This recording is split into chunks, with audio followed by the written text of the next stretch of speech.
Los humanos trazamos el mapa de todos los rincones del planeta. Exploramos selvas y desiertos. Fuimos al espacio, pero solo hemos podido llegar a 11 kilómetros de profundidad de la superficie. Solo una 50ª parte del camino hacia el núcleo terrestre. Ahora estamos a punto de llegar más profundo.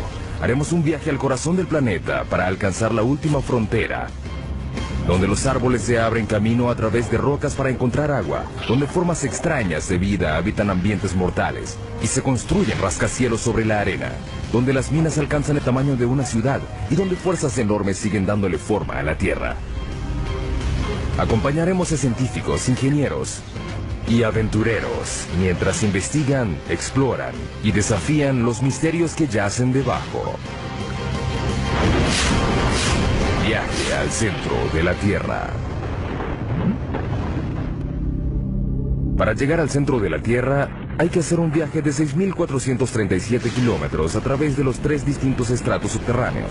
El primero es la corteza terrestre, un estrato superficial y frágil que tiene 32 kilómetros de profundidad. Imagínense que la Tierra fuera un huevo cocido. Los continentes son 3 veces más delgados que la corteza de este huevo y la corteza oceánica es aproximadamente 10 veces más delgada. La corteza contiene muchas cosas en una profundidad relativamente somera. Zonas de carbón, agua, sal, oro, plata y petróleo que se solapan. Lo interesante de vivir en la superficie terrestre es que sembramos las cosas o las extraemos de minas. Muchas de nuestras cosas provienen del subsuelo de diversas maneras. Bajo la corteza yace un estrato más grueso, el manto, un estrato de roca fundida turbulenta de 2.897 kilómetros. Por dentro, el planeta es una región de roca caliente que hierve a temperaturas y presiones que nadie se puede imaginar. A más de 3.871 grados, el manto se agita constantemente y fractura la corteza que está arriba en placas gigantes denominadas placas tectónicas. A diferencia de los otros planetas, las placas le dan forma a la Tierra. Al moverse unos centímetros al año, las placas se incrustan o se separan dando resultados espectaculares. Tenemos volcanes que hacen erupción en la superficie y terremotos, pero logramos sobrevivir en un equilibrio muy delicado. Los volcanes son una fuente increíble de riqueza y de fertilidad. Los volcanes traen nutrientes y materiales frescos a la superficie terrestre. De ahí obtenemos suelos frescos y buenos. De allí provienen nuestros recursos minerales. Ahí se forman. A 2.897 kilómetros bajo el núcleo externo, el hierro fundido es la clave de nuestra supervivencia. Es un campo magnético del ancho de la Tierra que nos protege de la radiación solar. Necesitamos el campo magnético de la Tierra debido a la violencia intensa de nuestro Sol. Finalmente llegamos al núcleo interno, el ambiente natural más mortal de la Tierra. Al llegar al centro de la Tierra, la presión es 3.6 millones de veces mayor a la de la superficie. Es suficiente para reducir este granito a la mitad de su volumen. Nuestro increíble viaje comienza a unos pocos centímetros debajo de nuestros pies. Si peláramos el estrato más superficial de la Tierra, encontraríamos el mundo de los insectos. El de las hormigas es el más amplio. Este podría ser un hormiguero grande. Las hormigas han construido un sinfín de hormigueros debajo de la superficie de cada continente, excepto en la Antártida. Pueden ver las hormigas que salen de la parte superior. Algunas de ellas transportan algo que parece larvas. Las hormigas han estado aquí desde hace 120 millones de años. Precedieron a dinosaurios como el tiranosaurio Rex. Compartieron la Tierra con el estegosaurio y el triceratops. Superan a los humanos en una proporción de 140.000 a 1. No conozco a ningún otro insecto social que se haya extendido tanto. Es una sociedad que se extiende a lo largo de porciones enormes del ambiente terrestre del planeta. Las hormigas son rápidas. Su velocidad es equivalente a la de un humano que corre a 64 kilómetros por hora. Son fuertes. Pueden alzar 20 veces su propio peso. Es como si un hombre adulto alzara un auto. Sin embargo, lo que más hacen es construir hormigueros. Aunque sorprendente, es una tarea vital para los humanos. Los hormigueros ayudan a que el aire y el agua penetren el suelo y lo mantienen fresco y fértil.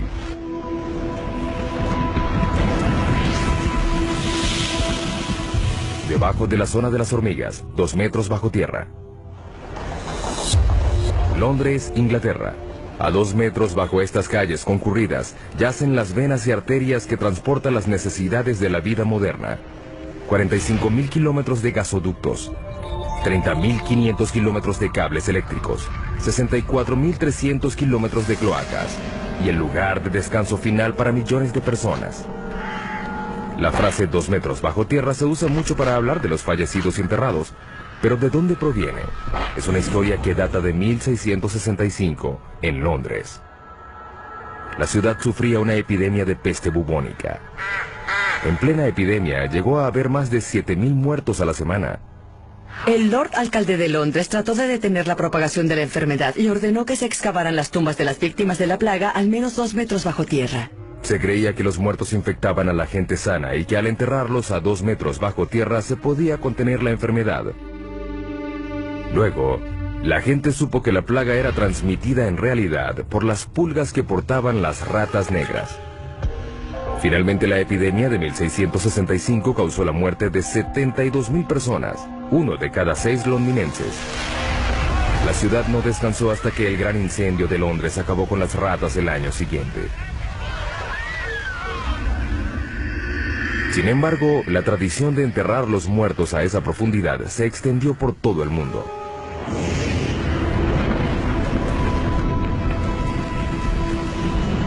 Seguimos bajando. Hemos dado otro pequeño paso en nuestro viaje al centro de la Tierra, 5 metros bajo tierra. Solo una criatura puede vivir a esta profundidad. En estos túneles habita el perro de la pradera, el animal excavador que habita más profundo en el mundo, un animal que tiene un impacto sorprendente en nuestro ecosistema. Los adultos solo miden 30 centímetros de largo y pesan 1,5 kilos, pero son literalmente máquinas excavadoras bajo tierra. Excavan empujando la tierra con sus patas, pateándolo. También usan su cabeza como un martillo neumático. Es muy divertido.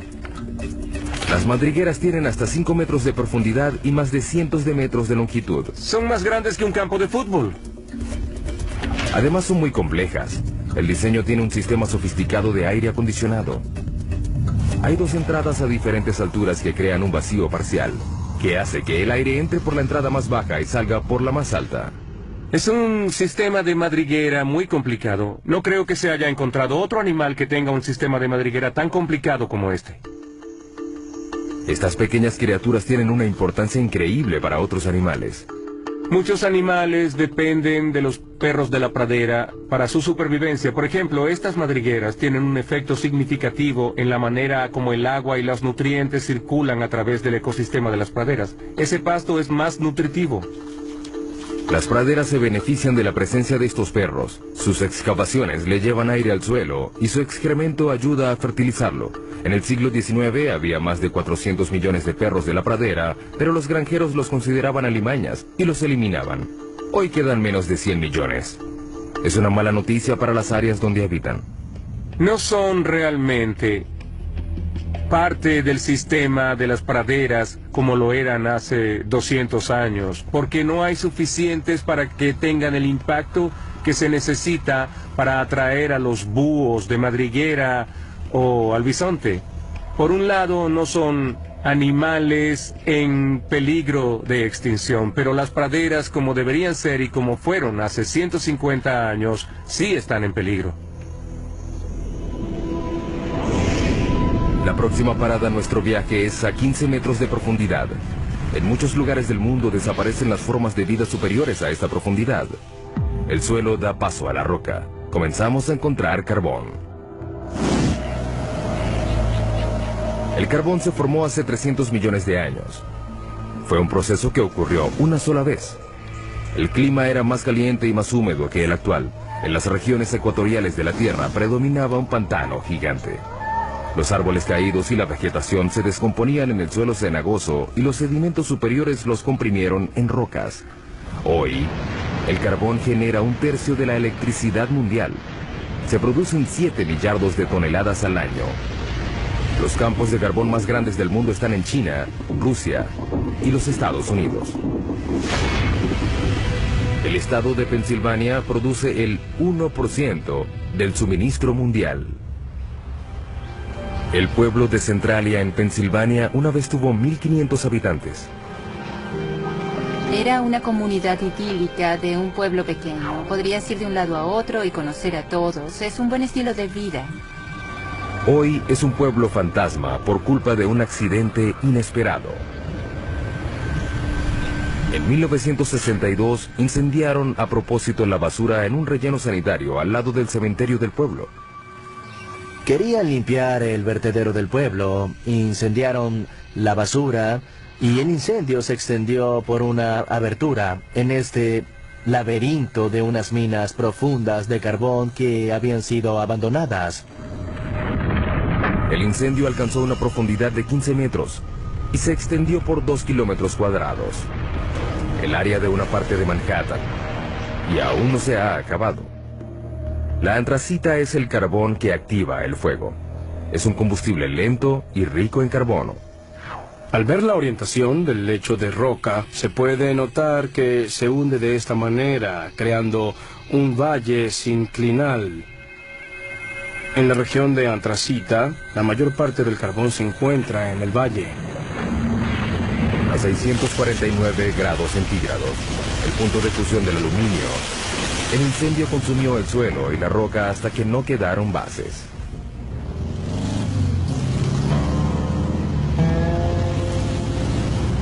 Lo que una vez fue la avenida Locust, la vía principal de Centralia, es en la actualidad una sección de una autopista rural. Es difícil imaginar que esto fue una vez el centro de un pueblo. En esta fotografía vemos cómo era Centralia antes. Estamos en lo que era la estación de servicio de John Codington. Ese árbol muerto de allá es el mismo de la fotografía. Las calles estaban llenas de casas, unas al lado de la otra. Todo eso desapareció, la naturaleza reclamó lo suyo y ya no queda casi nada del antiguo pueblo. Esta casa en la avenida Locust, enfrente de la estación de servicio, pertenecía a Bob Gadinsky. En 1977, mi esposa y yo adorábamos esta casa. Era una comunidad muy unida. Como ven, ya no queda nada más que un monte lleno de maleza. Con el pasar de los años, el incendio creció. Se hizo más fuerte y se avivó. Quemó el paisaje y chamuscó los árboles desde abajo. Aparte del calor y el humo, el fuego despidió un gas nocivo al igual que lo hace hoy en día. Monóxido y dióxido de carbono, sulfuro de hidrógeno y dióxido de azufre. No es recomendable que respires aquí porque estos gases están presentes. Cuando las calles comenzaron a desintegrarse, el gobierno federal entró en acción y en 1984 el Congreso financió la evacuación voluntaria. La mayoría de los ciudadanos de Centralia se mudaron para nunca volver. Era preocupante vivir sobre un desastre. Nos sentíamos atrapados y me preocupaba la seguridad de los niños. Por eso me fui tan pronto como pude. El incendio subterráneo ganó. De 15 a 150 metros de profundidad, el suelo ya dio paso a la roca.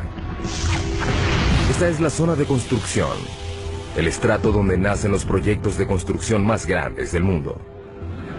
Como los trenes subterráneos, hay 52 sistemas ferroviarios subterráneos en el mundo. El más largo está en Shanghái, China. 422 kilómetros de rieles. 55 kilómetros más largo que la ciudad de Nueva York.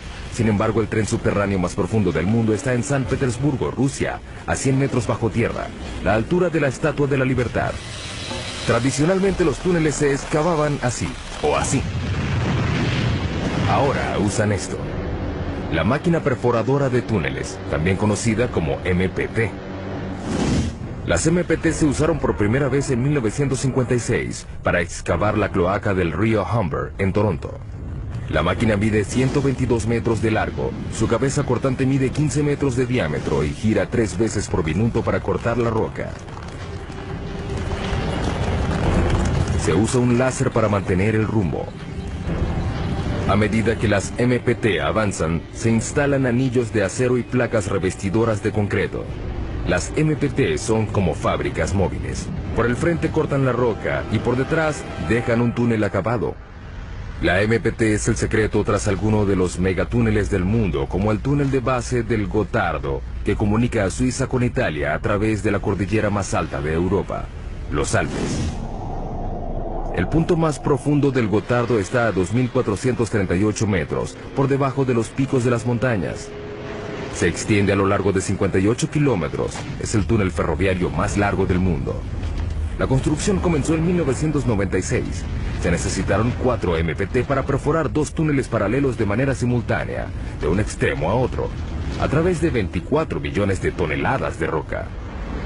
Tardó 14 años. Finalmente, en octubre de 2010, se logró realizar la perforación final. Antes, los camiones tardaban 4 horas en ir de Zúrich, Suiza, a Milán, Italia. El túnel redujo la duración del trayecto en 90 minutos. Para los ingenieros que construyen túneles, la roca es una pesadilla que deben atravesar. Pero la roca también se utiliza para construir las bases de los edificios más altos del mundo. Nueva York, el hogar de los rascacielos más famosos y más antiguos del mundo. Para mantener en pie estos edificios colosales, los ingenieros anclaron las bases de los edificios al lecho de roca, construyeron una plataforma y construyeron encima de ella. De hecho, el horizonte de Manhattan refleja el estrato de roca que tiene debajo. El anclaje sostiene a la mayoría de los rascacielos, incluyendo el edificio más alto del mundo, el Burj Khalifa de Dubái, que mide 823 metros de altura y tiene bases de 50 metros de profundidad. Pero si no hay lecho de roca, ¿se puede construir un rascacielos? Es un desafío que debieron enfrentar los ingenieros de la próxima parada de nuestro viaje, a 114 metros de profundidad, debajo de uno de los edificios más altos del mundo, las Torres Petronas en Kuala Lumpur, Malasia. Es increíble que estas enormes torres de concreto y cristal estén sobre arena y no sobre roca. Hemos demostrado que se pueden construir casas en arena con las técnicas de ingeniería adecuadas. La construcción comenzó en 1996. Se planificaron 2 edificios de 88 pisos y 457 metros de altura. Cada torre pesaría 300.000 toneladas aproximadamente.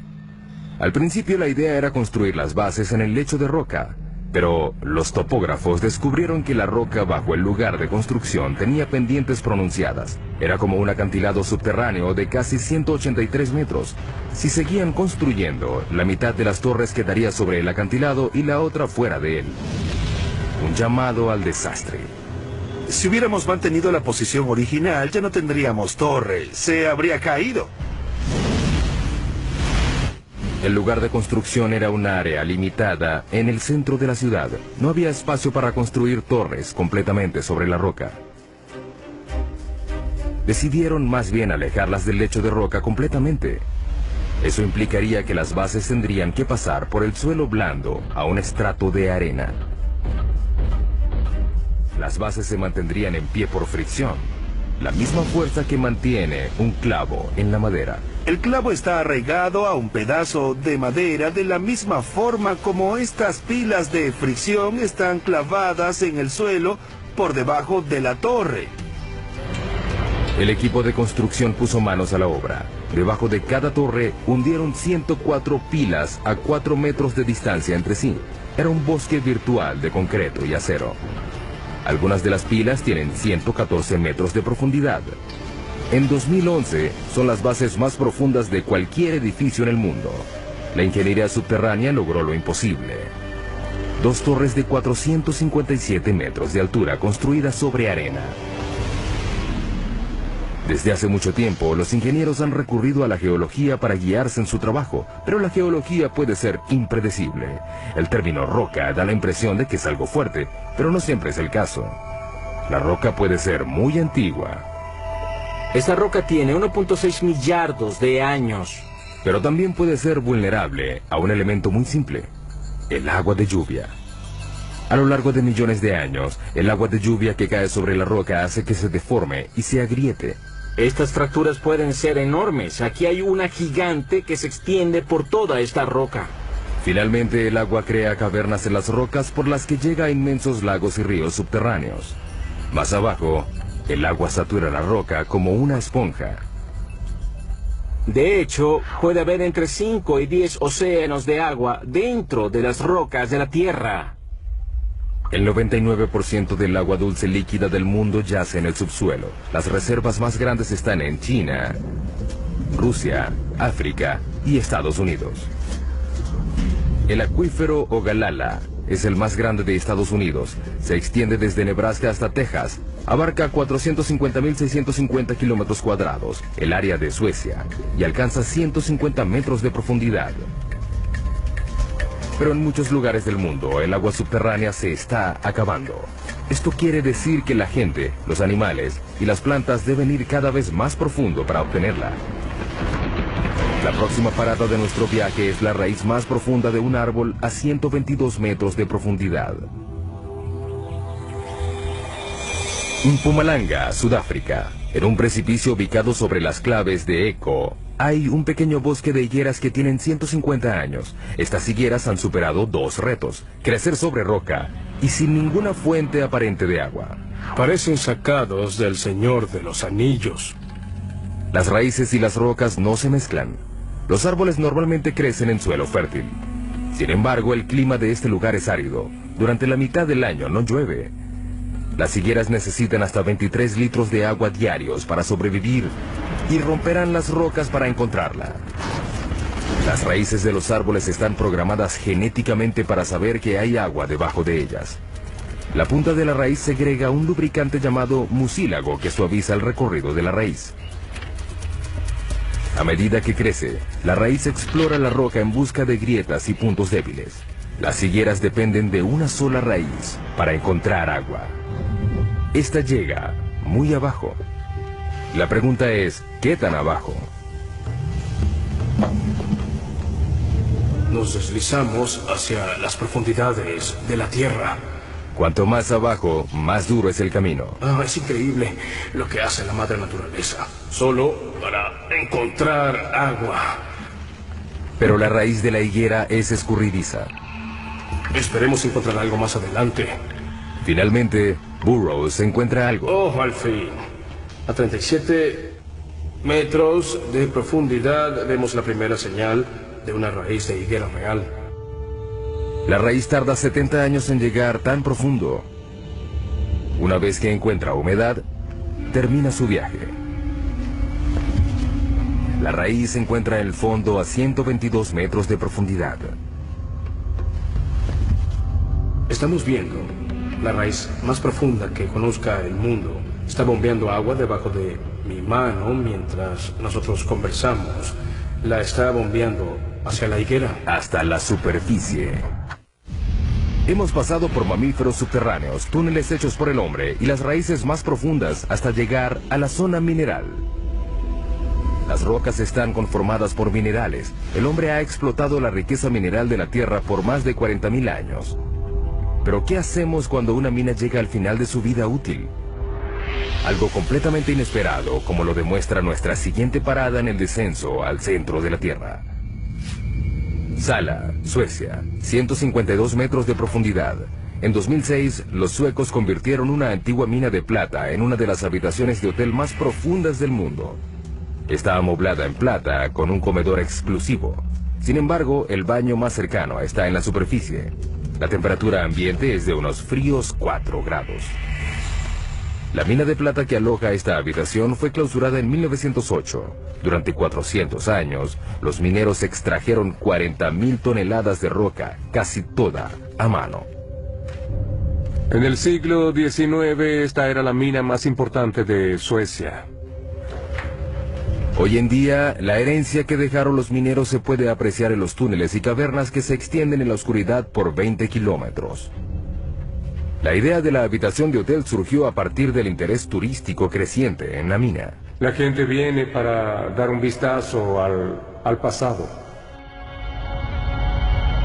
La plata es de hace 4.600 millones de años, es decir, del origen del sistema solar. se formó a partir de partículas minerales despedidas al espacio por estrellas que explotaban. Estas partículas fueron atrapadas por el remolino de polvo de los embriones planetarios. Se fundieron con el agua y el calor subterráneo. Hoy se extraen en Australia, China, Europa y América 20.000 toneladas de plata al año. En Sala, el agua que ayudó a crear la plata una vez sigue ahí. La mitad de la mina está llena de agua. Cuando la mina funcionaba, había bombas para controlar el agua de lluvia que se filtraba. Ya no se hace. Esta sección inundada de la mina contiene unos 5 millones de litros. Suficiente agua para llenar 25.000 bañeras. Marco y Tatia Ranisto reservaron la habitación subterránea para celebrar su 15º aniversario de bodas. La idea fue de Tatia. Quiero darle una gran sorpresa y algo especial. Gracias. El elevador tarda 4 minutos y medio a una velocidad de 60 centímetros por segundo para llegar a la habitación a 152 metros de profundidad. Marco empieza a vacilar. Estoy nervioso. Estaré bajo tierra solo. Bueno, casi solo. Estaré ahí. Los Ranisto llegan a su destino. Oh.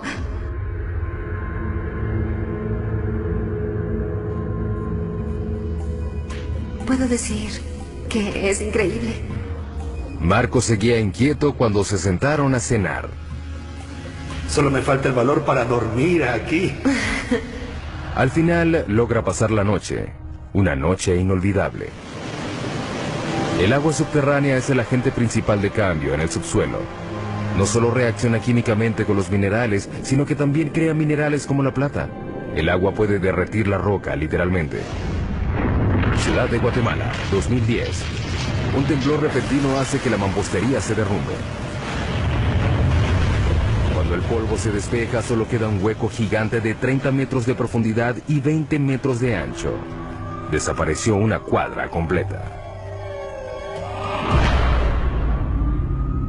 La ciudad de Guatemala está construida sobre caliza porosa. El agua subterránea puede disolver la roca y dejar una capa superficial frágil que puede ceder sin ninguna advertencia. Es increíble que el colapso solo ocasionara una muerte. Sin embargo, fue la segunda dolina más grande en 3 años en esta ciudad. Las dolinas son aterradoras y a veces mortales. Sin embargo, algunas de ellas pueden proporcionar una gran cantidad de datos científicos. Próxima parada de nuestro viaje, también en América Latina. A 335 metros de profundidad. El Zacatón, México. Es una dolina llena de agua donde no hay lugar para la vida. Bajo esta superficie apacible no hay aire. Pero en este lugar vive una forma de vida, los microbios, y son muy extraños. Todas las bacterias y materia biológica deben sobrevivir en un ambiente anaeróbico que origina formas de vida extrañas.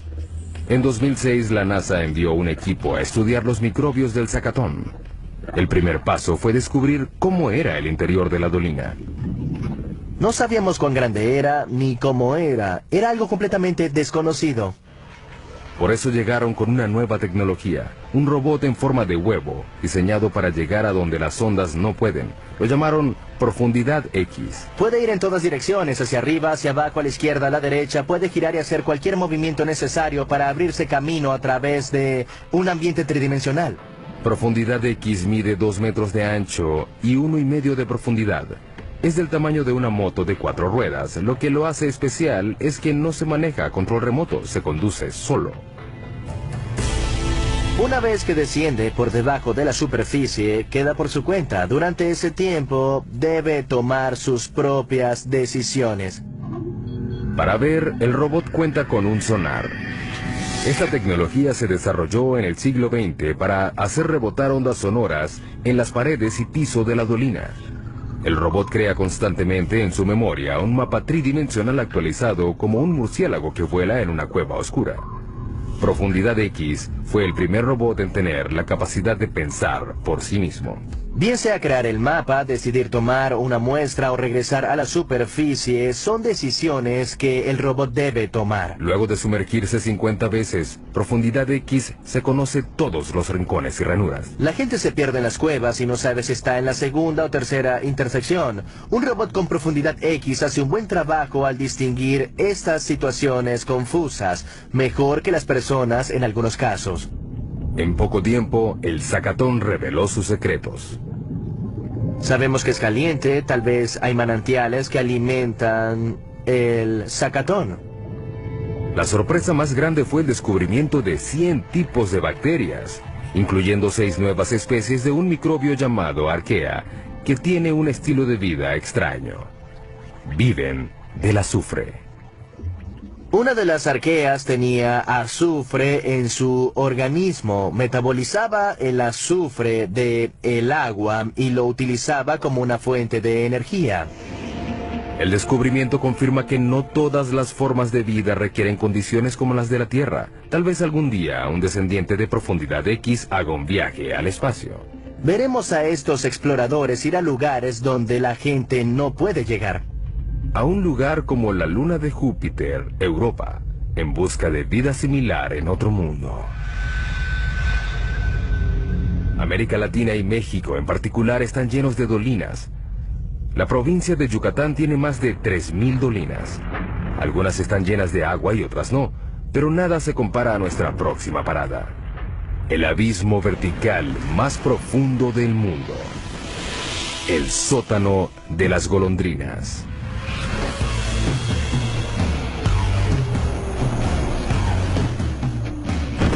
Para cierto tipo de paracaidistas, este lugar representa un reto único. Te paras en el borde, miras hacia abajo y te lanzas. Sientes una corriente de aire.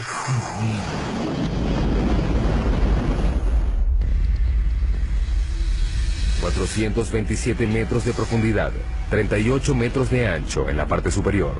Se extiende a lo largo de 2,5 hectáreas. Este abismo tiene las mismas dimensiones del edificio Empire State. El sótano de las golondrinas recibe este nombre por las aves que anidan a lo largo de las paredes del lugar. Millones de ellas vuelan en espiral al amanecer y regresan al atardecer. Lo que para las aves es fácil, es muy difícil para un paracaidista. Todo depende de la posición y la precisión en el tiempo. Los paracaidistas corren el riesgo de desorientarse en el subsuelo. Cuando saltas al subsuelo, hay paredes que te rodean. Siempre tendrás paredes alrededor. El paracaidista tiene 6 segundos y medio para alar el cordón. Si lo hace muy tarde, el paracaídas no tendrá tiempo para desplegarse. La velocidad de caída es de 37 metros por segundo. Caer al suelo a esa velocidad es como chocar contra una pared en un auto que va a 130 kilómetros por hora. ¿Qué hacen a la hora de regresar? Nos enganchamos a una cuerda de extracción que está atada a un cabrestante. Podemos sacar a 2 paracaidistas en 10 minutos y repetimos el proceso. Seguimos descendiendo al centro de la Tierra y ahora buscamos minerales. Nuestra próxima parada es la mina de sal más grande del mundo que está en Ontario, Canadá. La mina de Sifto, ubicada a 549 metros de profundidad. La sal es un tipo de roca compuesta de sodio y cloro. Es lo que queda de los océanos antiguos que cubrieron una vez la Tierra y se evaporaron a raíz del cambio climático. Un adulto promedio necesita consumir una cucharada de sal al día para evitar enfermedades, caer en coma e incluso evitar la muerte. Por eso no nos debe sorprender que las primeras minas de sal se abrieron hace 14.000 años en lo que hoy en día es Austria. Los mineros extraen 260 millones de toneladas de sal al año en todo el mundo. Los yacimientos más grandes de sal están en China, Rusia y Canadá. La mina de Sifto fue abierta en 1959. Está ubicada a 500 metros por debajo del pueblo de Goderich, Ontario, y se extiende por debajo del lago Huron. La mayoría de las minas consisten en túneles pequeños sostenidos por vigas y pilares llamados puntales. Sifto es más bien una ciudad subterránea. Sus cavernas se extienden por 8 kilómetros cuadrados. Es decir, un área del tamaño del centro de Manhattan. Tiene incluso sus propias tiendas y oficinas. Donde el techo comienza a hacerse más bajo, los mineros saben que se acercan al lugar donde estas sierras eléctricas gigantes trabajan. Abrimos túneles de 4 metros de alto y 18 de ancho. Las hojas de 3 metros de largo cortan la roca. Las hojas de sierra giran 1500 veces por minuto. El aire está lleno de polvo. El ruido es abrumador y está a punto de empeorar. Perforamos y explotamos las cabeceras de mina de 18 metros de ancho y 18 metros de alto. Son cuevas enormes.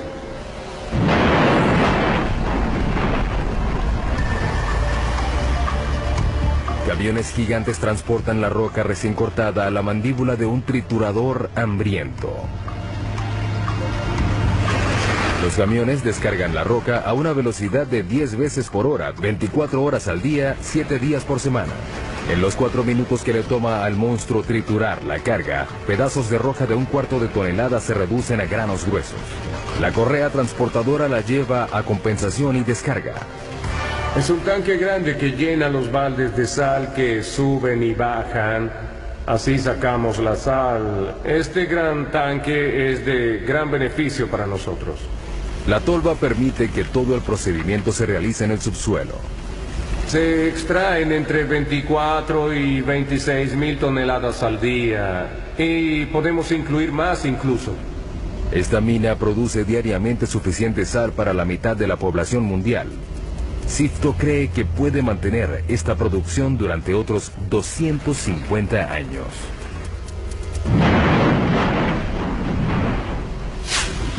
Ahora iremos 183 metros por debajo de la mina de Sifto, a otra mina de sal, en Sondershausen, Alemania.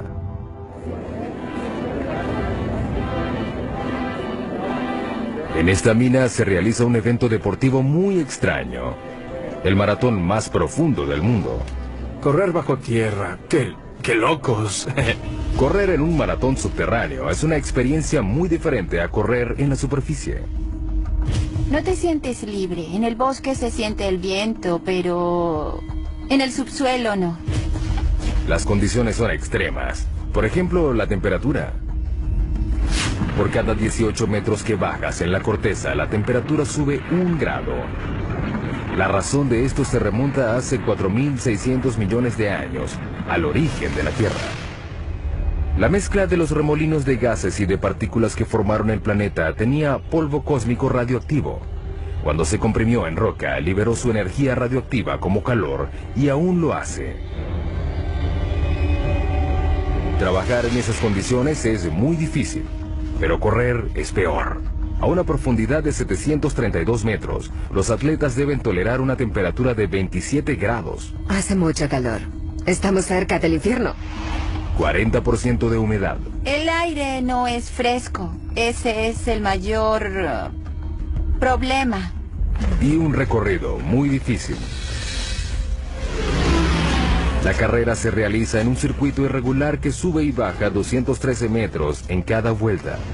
Si te caes aquí abajo, puedes tener lesiones fuertes. A la velocidad promedio de un maratón, el pie pasa 0.2 de segundo en el suelo. Con la fatiga, el pie se queda más tiempo en el suelo. En la mina, cuanto más largo es el contacto, mayor será el riesgo. ¿Ves? Es muy resbaloso. Necesitamos zapatos con un buen perfil como este.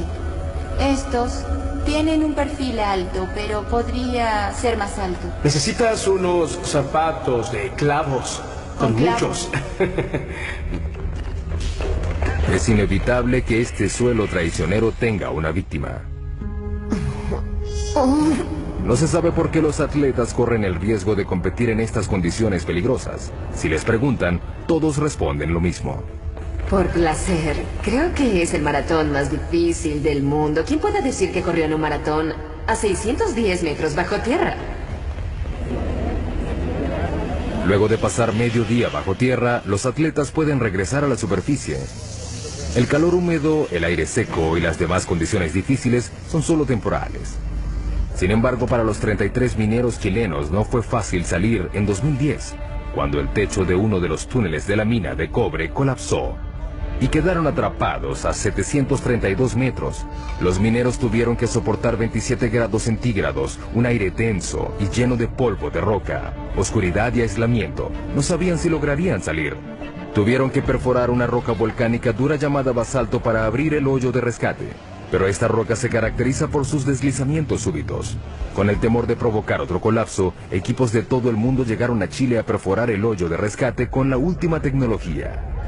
Fue un proceso muy lento.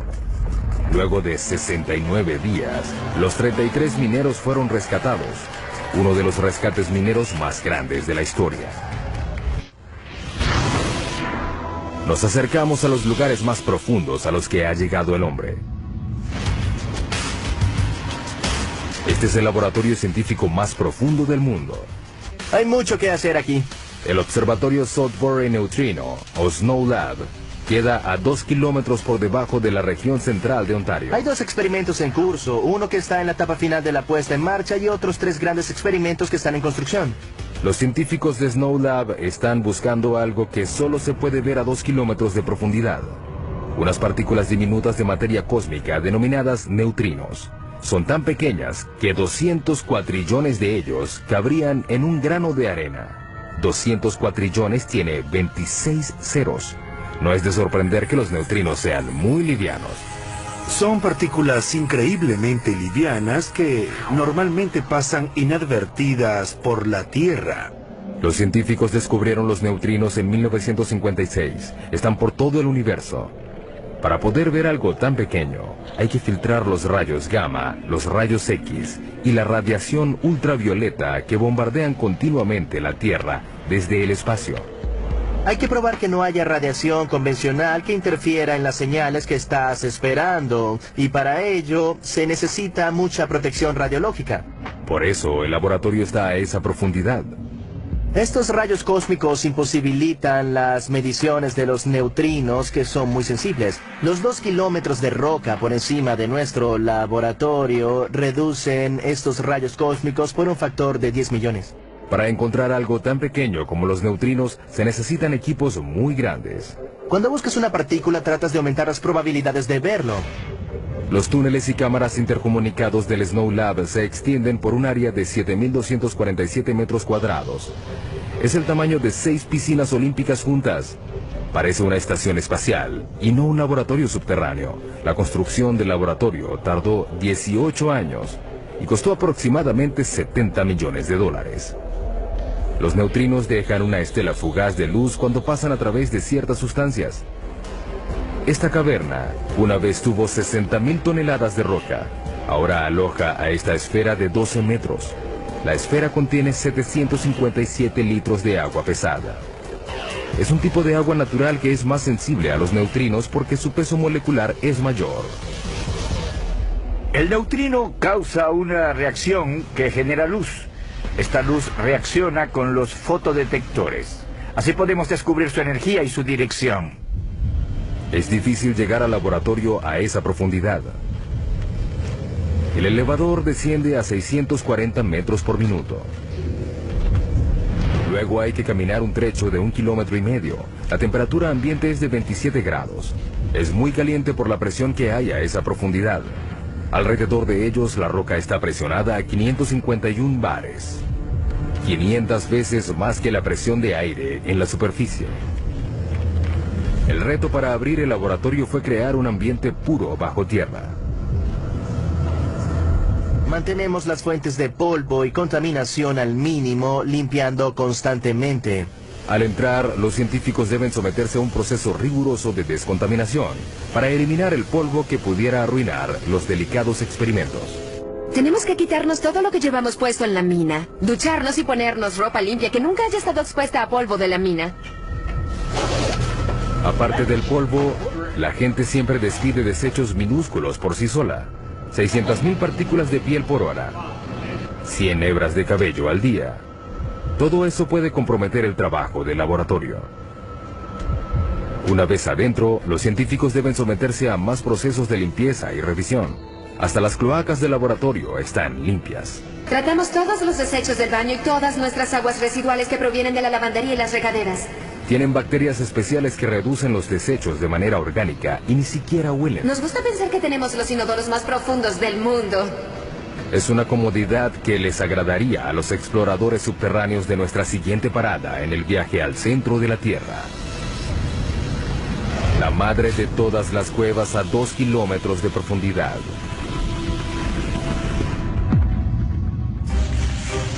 Estos exploradores de cuevas polacos esperan llegar más profundo de lo que haya llegado cualquier otro. Están entrenando para descender a J2, una parte del sistema de cuevas de Cheve, en México. Buscamos la cueva más profunda del mundo. La erosión del agua de lluvia creó J2. El descenso implica grietas, caídas verticales y cámaras inundadas. Pasar por este camino subterráneo no será fácil. Tenemos que entrenar constantemente para poder lograrlo. El descenso de 2,5 kilómetros es tan profundo como la altura del monte Santa Elena. Los exploradores de cuevas van equipados como alpinistas subterráneos, con arneses, cuerdas, ganchos y cascos. Las condiciones de la cueva Kasprowa, Nisia, en Polonia, son similares a las de J2, pero no tan profunda. A medida que el equipo desciende, el pulso aumenta a 140 latidos por minuto. Los exploradores queman unas increíbles 6.000 calorías diarias, el doble de lo normal. Hay que llevar mucha comida durante la exploración. En la expedición real, cada explorador llevará más de 27 kilogramos de comida a un campamento base casi a la mitad del camino. Aunque es muy agotador llevar toda esa carga de comida a menos de 1 kilómetro, es vital. Simplemente se necesita llenar el estómago. Así es. A los exploradores de cuevas les encanta estar bajo tierra. Cuanto más angosta y pequeña sea la cueva, mejor. Para mí es como estar en un parque, jugando con mis amigos. Pero la J2 real no es ningún juego para niños. Tiene pasadizos tan angostos que intimidan a los exploradores más expertos. Soy de baja estatura y no me va mal en lugares angostos, pero no voy a lugares así. Creo que no me gustaría. No me gustaría. Para analizar las grietas, los exploradores necesitan emplear toda su experiencia y sus habilidades.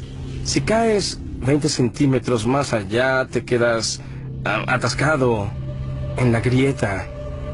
Sería fatal, porque los rescatistas no pueden llegar tan profundo. El descenso continúa. Los exploradores siguen adelante. Vas a lo profundo. A medida que vas descendiendo, debes olvidarte de salir. Debes seguir adelante. El mayor reto de J2 es el agua. La cueva desciende a través de una serie de cámaras inundadas llamadas sumideros. Pasas 3 días gateando, saltando, escalando y descendiendo para llegar al pasadizo inundado de agua que debes atravesar con los equipos de buceo. Que comience el juego. Si llueve mientras están bajo tierra, el equipo corre el riesgo de quedar atrapado. En la última expedición a J2, 2 equipos quedaron atrapados en la cueva. Mientras el entrenamiento avanza, los exploradores ansían el regreso a México. Éramos un equipo de 6 personas, descubrimos la entrada de la cueva y sentimos que es nuestra. A esta profundidad hay agua y aire, pero no hay sol. Por eso, los exploradores de cuevas casi no encuentran seres vivos. Para buscar pistas sobre el origen de la vida en la Tierra, los científicos deben llegar más abajo, al fondo del mar. Por todo el fondo del mar hay agua que transporta vida microbiana. Cerca de la costa de Vancouver, Columbia Británica, el sumergible Alvin entra al agua. Para nosotros estos estudios son como las misiones Apolo. Alvin es un mini submarino de aguas profundas de 16 toneladas y 7 metros de largo. Lleva una tripulación de 3 personas a 2,5 kilómetros de profundidad, en busca de microbios producidos en el interior de la Tierra. En la superficie no hay nada similar a los microbios. No podemos reconocer al menos el 75% del contenido genético de este tipo de vida. Eso es lo que Alvin busca. Agua caliente que sale de los respiraderos que vienen debajo del lecho marino y es rica en microbios. Estamos empezando a entender que están allí, pero no sabemos exactamente cómo. Los respiraderos pueden alcanzar temperaturas de hasta 400 grados. Son producidos por el movimiento de las placas tectónicas. La costa de Vancouver está sobre la placa Juan de Fuca, una de las más de 12 placas que están en movimiento constante. Cuando los bordes de las placas se separan, crean fisuras grandes en el lecho marino. A través de ellas, el agua es succionada, calentada en el subsuelo y despedida de nuevo al océano en un ciclo continuo. Esta agua porta consigo los microbios. El equipo de Edwards no tiene idea de cuán lejos llega esta vida dentro de la corteza. Eso es lo más impresionante. No sabemos dónde acaba la vida. Para descubrirlo, insertarán sensores conocidos como corchos en una sección de 3.237 kilómetros cuadrados del lecho marino, un área del doble del tamaño de la ciudad de Los Ángeles. Los corchos de 2,5 metros están equipados con monitores de temperatura y de presión. Se llevan a 457 metros por debajo del lecho marino, a un total de 3,2 kilómetros por debajo de la superficie. Los corchos rastrean el recorrido del agua caliente dentro de la corteza terrestre. Tenemos que entender realmente cómo fluye el agua y qué tipo de microbios hay allá abajo. Sigan el agua, ahí estarán los microbios. La riqueza mineral de la Tierra es el motor de la mayor parte de la economía mundial. Cuanto más raro sea el mineral, más profundo llegarán los mineros para obtenerlo. Tautona, Sudáfrica. Para llegar a la mina más profunda del planeta, los mineros deben viajar por 3,8 kilómetros durante 1 hora a una velocidad de 16 metros por segundo. Están buscando oro. Está compuesto de polvo cósmico al igual que la plata, pero es más extraño. Se han explotado menos de 200,000 toneladas de oro desde los primeros registros históricos. Tautona produce 12,5 toneladas al año, lo que representa la mitad de la oferta del oro actual. Al abrirse el elevador, una ola de calor recibe a los mineros. A esta profundidad, la temperatura ambiente es de unos achicharrantes 54 grados. Hace más calor que en el Valle de la Muerte en verano. La mina tiene un enorme sistema de aire acondicionado que disminuye la temperatura hasta 28 grados. Sigue siendo caliente, pero al menos tolerable. Mientras los 5.600 mineros que trabajan aquí sudan en las galerías y túneles de la mina, deben estar atentos al techo. A esta profundidad, cualquier temblor puede desatar un mini terremoto subterráneo. Las rocas que caen a partir de este dejan algunos muertos cada año. La siguiente parada de nuestro viaje es 3 veces más profunda que la mina de Tautona. Es el lugar más profundo que ha alcanzado el hombre alguna vez. En el oeste del Pacífico, a 11,2 kilómetros de profundidad, yace el abismo Challenger. Es un corte profundo del lecho marino de 69 kilómetros de ancho que se extiende por 2.543 kilómetros, la distancia entre Nueva York y San Antonio, Texas. El peligro en este abismo no es el calor ni los temblores, es la presión. El 23 de enero de 1960, el oceanógrafo suizo Jean Piccard y el comandante de la Armada estadounidense Don Walsh emprendieron un viaje en una nave submarina única que los llevó a ser los primeros y únicos humanos que hasta ahora han visto el verdadero fondo del mar. Don Walsh revive el viaje. Es el único sumergible que ha llegado al abismo Challenger y nadie ha regresado allí en casi 50 años. Por una buena razón. La presión a 11 kilómetros de profundidad es de 1.103 bares. Imagínense un dedo cargando el peso de 48 aviones Boeing 747. Para soportar ese peso, Piccard diseñó un sumergible llamado Trieste, de 15 metros de largo y 3,5 de diámetro. Pesaba 51 toneladas. Era del tamaño de un camión mediano y cargado. Para protegerse, la tripulación se sentó en una esfera de acero de 2 metros de diámetro que pesaba 16 toneladas. No había mucho espacio para estirar las piernas. Teníamos 481 litros para ambos. Ese es el tamaño de una nevera doméstica. No era algo malo, tomando en cuenta que el agua a esa profundidad estaba a 1 grado. La temperatura dentro del casco se aproximaba a la de una nevera doméstica también. Para poder flotar, el Trieste estaba suspendido de un flotador. Era una especie de globo submarino. A diferencia de los globos aéreos, el equipo no podía usar helio para este. Optaron por otra cosa. Todos sabemos que el petróleo es más liviano que el agua. Por eso el Trieste usaba gasolina. Se necesitaron 85.171 litros de gasolina para hacer flotar la nave. Suficiente gasolina para llenar los tanques de 500 autos. 8 de la mañana, hora cero. Comienza el descenso. Era un proceso lento y cauteloso. El tamaño y la posición de las ventanas de la cabina del Trieste dificultan la visión. Esta es la ventana principal. Es una pieza gruesa de 18 centímetros de plástico acrílico. Hay una escotilla del otro lado de la esfera que tiene una ventana más pequeña. También hay una ventana en el tubo de entrada. A 201 metros, el Trieste se sumerge en la oscuridad. Hasta aquí penetra la luz solar. Pero a los 914 metros, la naturaleza acude a ayudarlos. Lo único que ilumina el abismo es la bioluminiscencia de los animales y el plancton. Estos tienen fuentes de luz como las luciérnagas. Es como una nevada al revés.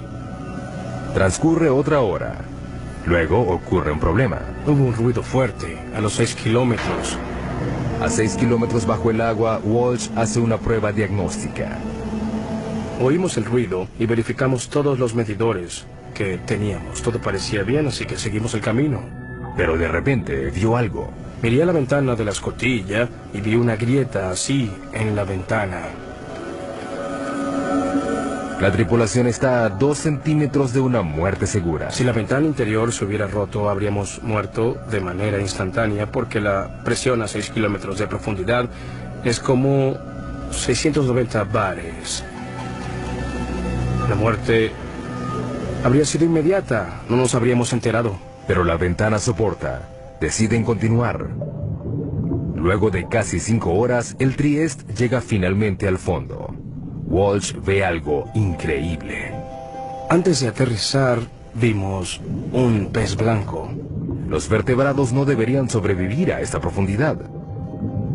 Pero los acuanautas no pudieron seguir investigando.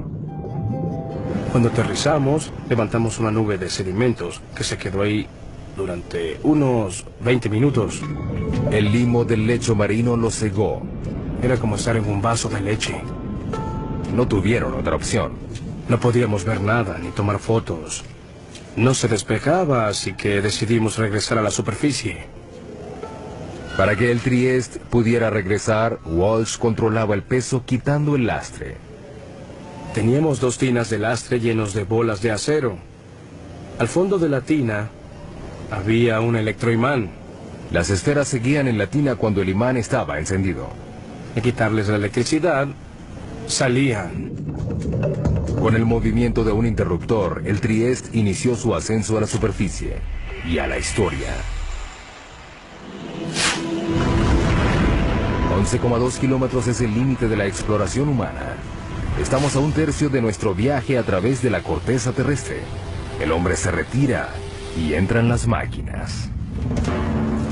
Todos los científicos usan herramientas que les permiten explorar sitios a donde no han llegado. Telescopios, microscopios, pero los geólogos tienen un problema particular. No les puedo decir que hay 30 centímetros por debajo del suelo en el que estamos parados porque no puedo ver a través de la roca.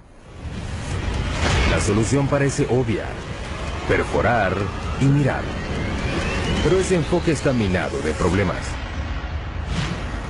Península de Kola, noroeste de Rusia, 1989. En un lugar azotado por el viento y que rodea el círculo polar ártico, los científicos se embarcan en un plan ambicioso. A un alto costo se perforó un hoyo profundo para tratar de llegar al límite entre la corteza terrestre y el manto. Son 35 metros de profundidad. Para reducir la fricción, utilizaron un método de perforación nuevo. En vez de hacer girar toda la sarta, ahora solo gira la mecha bien lubricada, con lodo y aceite. A 6,4 kilómetros encontraron fósiles de plancton antiguo de 18 millones de años en un estado de preservación sorprendente. A 11 kilómetros encontraron roca de 4.400 millones de años. El zircón, el mineral más antiguo del planeta. Pero con cada metro que perforan, la temperatura aumenta. A los 12 kilómetros la temperatura alcanza 299 grados. La perforación se detiene de repente. La temperatura aumenta rápidamente a medida que entras al planeta. Cuando perforas hoyos muy profundos, el metal de tu taladro comienza a derretirse. Durante los 14 años siguientes se intentó reanudar la perforación, pero todo fracasó. No tenemos equipos ni los materiales que soporten las temperaturas y las presiones que hay a decenas de kilómetros de profundidad. El hoyo súper profundo fue abandonado en 2003. ¿Qué hacen los geólogos si no pueden perforar? Pues usan sus oídos. No vemos lo que hay dentro del planeta, lo escuchamos. Estos ecógrafos se conocen como sismógrafos y siguen los sonidos hechos por el movimiento de las rocas en el subsuelo. Literalmente escuchan los terremotos. En promedio, hay un terremoto de magnitud 6 o más cada 3 días. Hace que todo el planeta tiemble. Las vibraciones cambian según la densidad de la roca.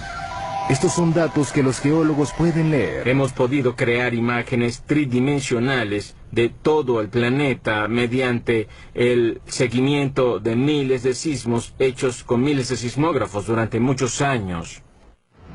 Todo el mundo depende de los recursos que están bajo nuestros pies. La próxima parada de nuestro viaje es en el campo petrolero más profundo de los Estados Unidos, a 11,2 kilómetros por debajo del Golfo de México. Cuando están en operación, más de 6.000 plataformas petroleras explotan las costas de Texas y de Luisiana con la capacidad de suministrar el 25% del petróleo estadounidense. Pero no es fácil de encontrar. Está a 1,5 kilómetros bajo el agua y a 10 kilómetros dentro de la roca. A medida que se va dificultando el hallazgo de petróleo y gas, se van perforando hoyos cada vez más profundos en aguas cada vez más profundas. Se está desarrollando una revolución en la perforación en aguas profundas en las costas de Egipto, África Occidental, Brasil y el Golfo. Es impresionante que tengamos la tecnología para perforar tan profundo. Pero la tecnología tiene limitaciones.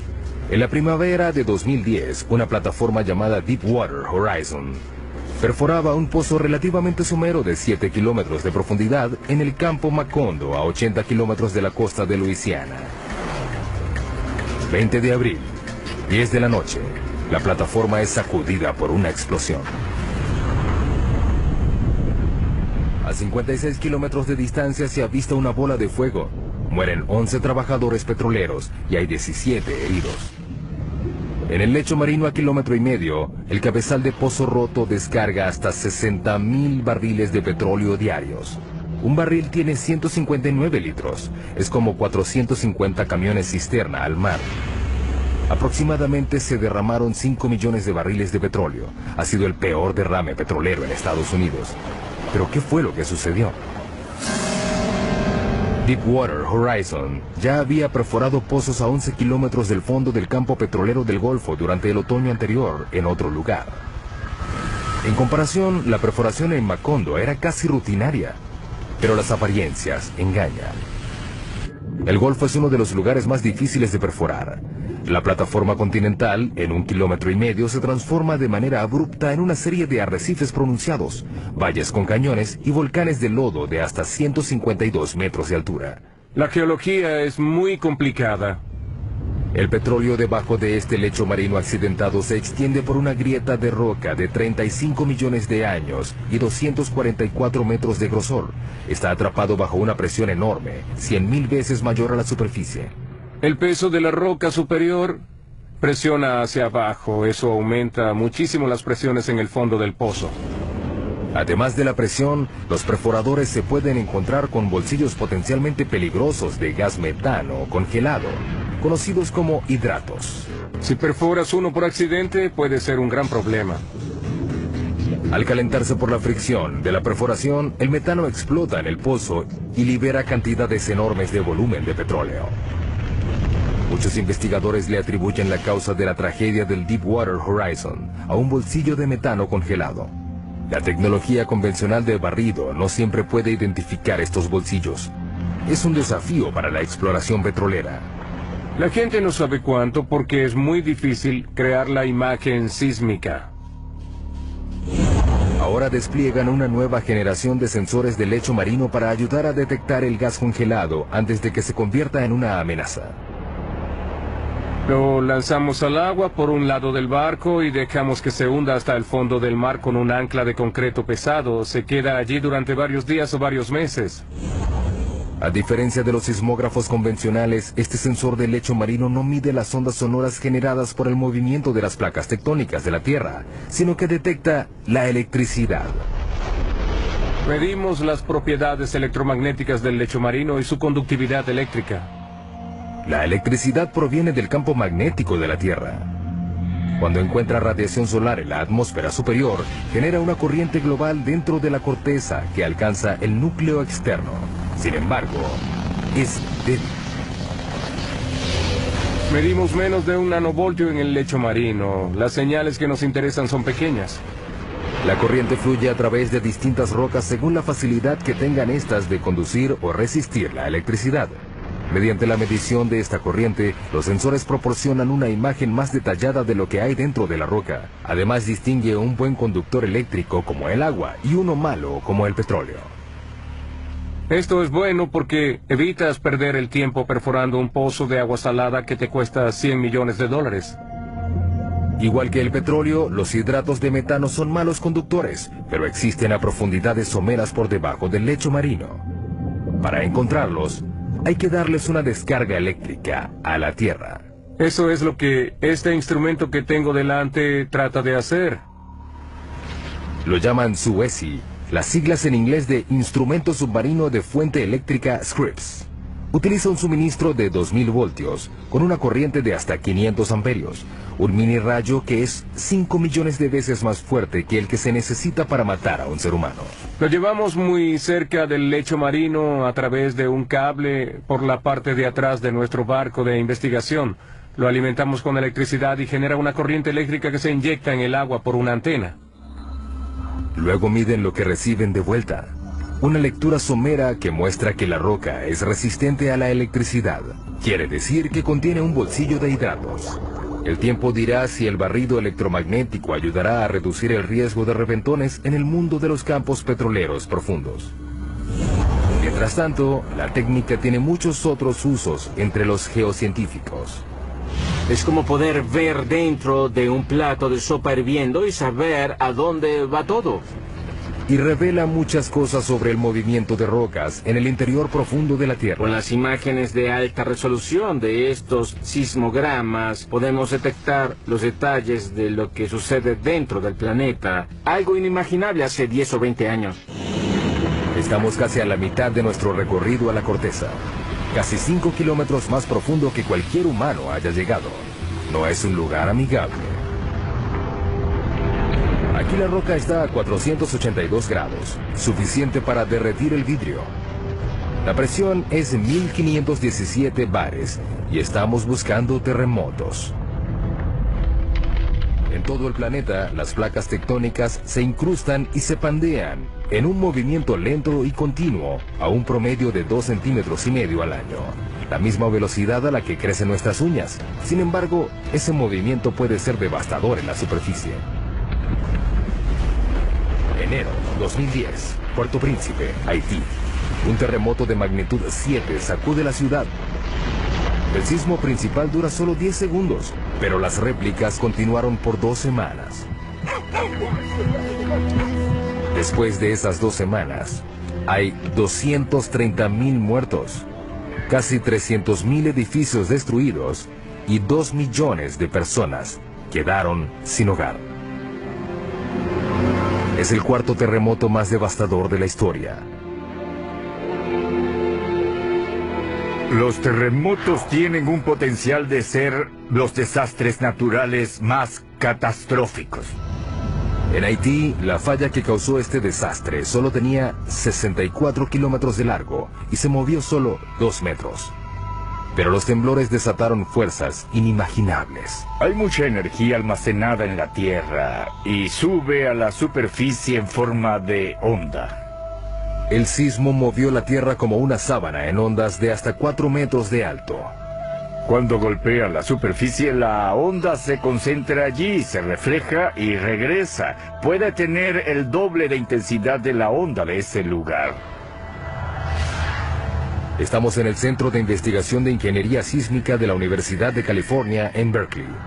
Los científicos de este centro se ganan la vida rompiendo cosas.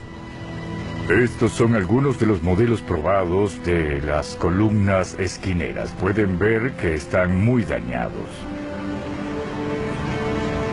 Estas pilas de escombros son los restos de pruebas de laboratorio, el fruto del trabajo científico que ha hecho posible la creación de edificios antisísmicos perfectos. Los científicos ya aprendieron la lección. Si un terremoto ocurre en un lugar, volverá a ocurrir. No es cuestión de si ocurre, sino de cuándo. En California tenemos la mala suerte de tener terremotos con bastante frecuencia. Sin embargo, eso nos hace prepararnos. Las únicas opciones son mudarse o construir edificaciones más seguras. Debemos prepararnos mejor para un terremoto mediante mejoras de normas de diseño. Durante un terremoto, el movimiento más peligroso no es el vertical, sino el horizontal. Este ingeniero trabaja en un diseño que hace las paredes más resistentes a los movimientos horizontales mortales que derriban los edificios. Creamos este tipo de conexión que puede transferir cargas laterales. Estas paredes están unidas por placas de acero que soportan la tensión. Las placas se pueden romper sin que la pared completa colapse. Las paredes están hechas con una mezcla de concreto y fibra, que las hace más flexibles y menos quebradizas. Están diseñadas para que se dañen. El equipo de Berkeley usa una variedad de equipos para someter a los nuevos diseños a un proceso lento de destrucción. Ese bloque de concreto inmenso mide 8,5 metros de largo por 8 de alto. Pesa 300 toneladas. Hay mucha energía latente encerrada en esa masa. Cuando estos 4 martillos hidráulicos enormes empujan el bloque, le transfieren la energía a la estructura que se está probando. En este caso, se prueba un armazón de columnas y vigas similar al de un rascacielos. Nadie sabe cómo responderá la estructura. Es la primera vez que probamos algo de este modo. El objetivo es llevar la estructura al límite. El edificio se inclina en una dirección y las vigas rotan en sentido contrario a las columnas. El acero se pandeó, pero el armazón sobrevivió. Es un inicio prometedor para el diseño. Pero la única manera de asegurarse de que una estructura soportará un terremoto es creando uno. Esta es la mesa de temblores. La mesa de temblores nos permite crear un terremoto cuando queramos. Como su nombre lo indica, las mesas de temblores crean temblores a escala real, que sacuden edificaciones a escala real. Podemos simular 6 componentes del movimiento. La mesa puede mover la edificación hacia adelante y hacia atrás, hacia arriba y hacia abajo o hacia los lados para recrear lo que sucede. El objetivo no es analizar por qué se caen los edificios, sino por qué permanecen de pie. Una de las cosas que queremos predecir es cuándo una estructura colapsará completamente y cuándo colapsará solo de manera parcial. Los terremotos han matado a millones de personas, pero el movimiento tectónico que los ocasiona también forma parte de un ciclo global que es vital para la salud del planeta Tierra. La vida humana no habría evolucionado si no fuera por la tectónica de placas. Sin la tectónica de placas tendríamos un solo océano gigante en la superficie y no tendríamos ningún animal terrestre.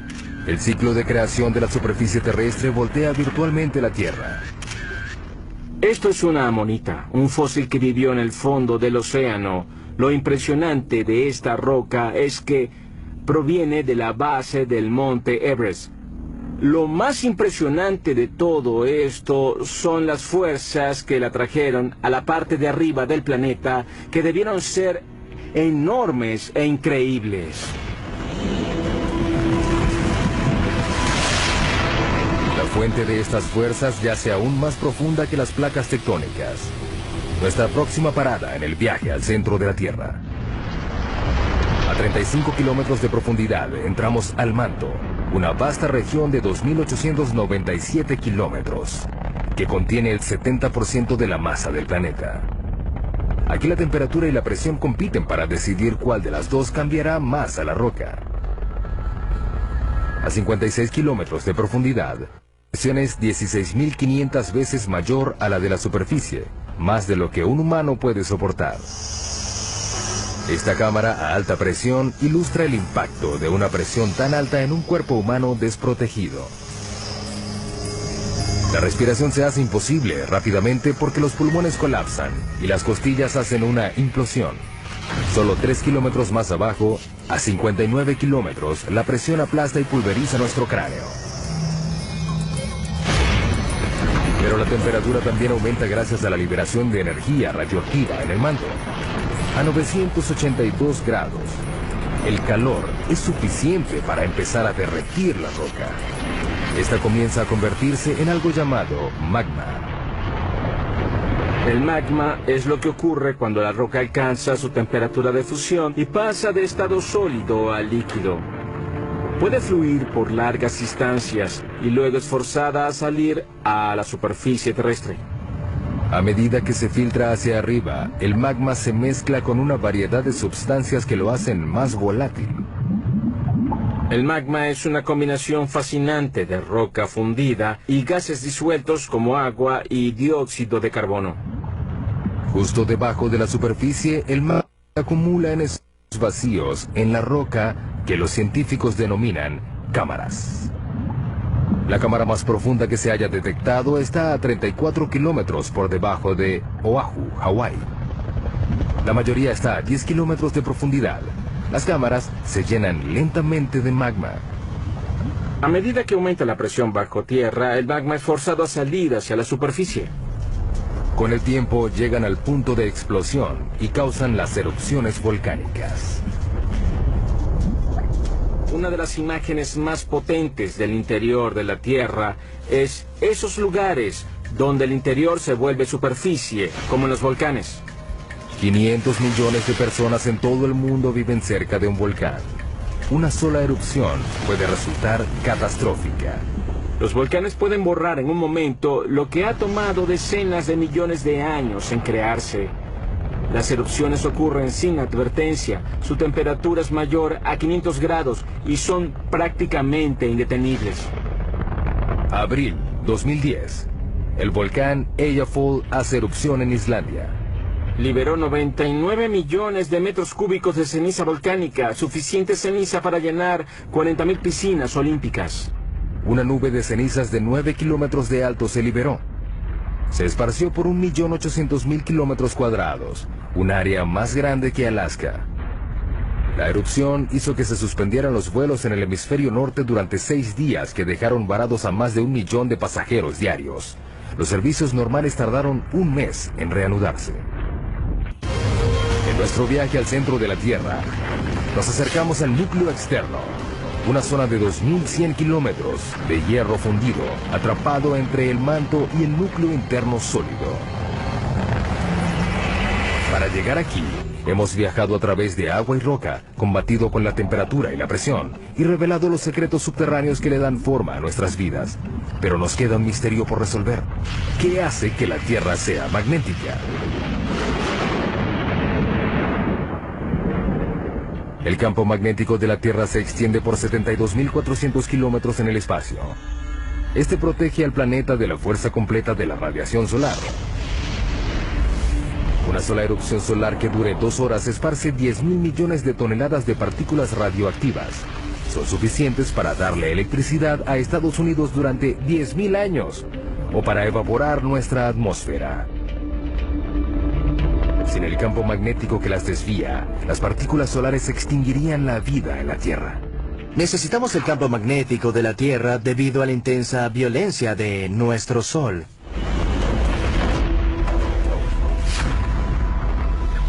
El campo se origina en el núcleo externo rico en hierro. Nuestra próxima parada a 2.897 kilómetros de profundidad. Aquí la temperatura es de 4.427 grados, suficiente para superar la presión rígida y fundir el hierro. A medida que se mueve, el hierro fluyente genera electricidad. Los científicos denominan esto como el efecto dínamo. El efecto dínamo consiste en generar campos magnéticos a partir del movimiento. Pero uno de los grandes misterios es cómo los movimientos del hierro fundido que está bajo la superficie genera un campo magnético.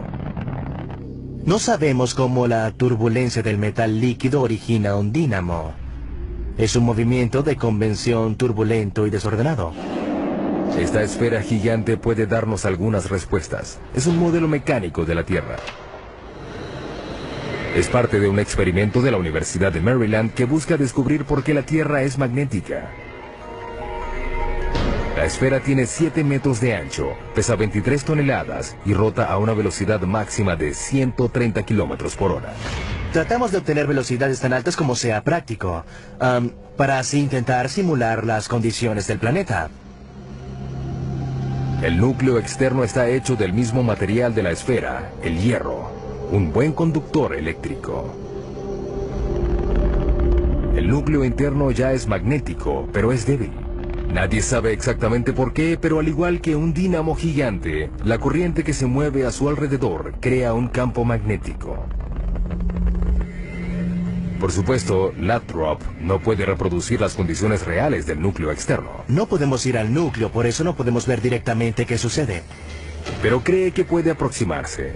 Debe llenar la esfera de 3.220 metros cúbicos de un líquido. Hasta ahora solo ha usado agua, pero ha planificado usar sodio líquido hirviendo. El sodio es inflamable, debemos manejar los riesgos de incendio con cuidado. Pero es lo único aparte del hierro fundido que puede hacer el trabajo. El sodio tiene la ventaja de que se derrite a una temperatura relativamente baja y es un excelente conductor comparado con el hierro líquido. La esfera es el último de una serie de experimentos. Comenzamos construyendo experimentos del tamaño de la mano, que luego pasaron al tamaño de una pelota de básquetbol y luego del tamaño de, no sé, una pelota de medicina. Es el más grande hasta ahora, pero al igual que el campo magnético de la Tierra, nadie sabe cómo funcionará el experimento. Ninguno de los experimentos previos generaban su propio campo magnético. Ahora tenemos todos los ingredientes que se necesitan para un dinamo.